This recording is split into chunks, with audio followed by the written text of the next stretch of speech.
Zaskia Putri Mustafa, gadis asal Aceh Utara ini kini hadir mewarnai musik religi di pelantara YouTube Indonesia.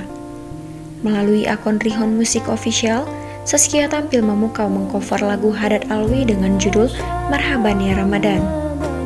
Cover lagu Marhaban Ya Ramadan diupload pada 8 Mei 2020. Gadis kelahiran 16 Agustus 2002 ini dikenal sangat menggemari dunia musik sejak masih duduk di bangku sekolah dasar. Zaskia menyelesaikan pendidikan menengah di SMA Negeri 1 Tanah Jambu Aye, Aceh Utara. Zaskia saat ini masih menimba ilmu di Institut Agama Islam Negeri Loksmawe.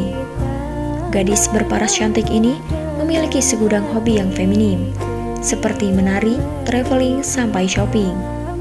Kini Zaskia bersiap menggarap album selanjutnya. Cover lagu yang akan digarapnya disiapkan khusus untuk edisi Lebaran Idul Fitri dan Idul Adha 1441 Hijriah. Semuanya masih bernuansa religi. Nah, penasaran? Tunggu rilis cover lagu terbarunya melalui channel YouTube Rihon Music Official.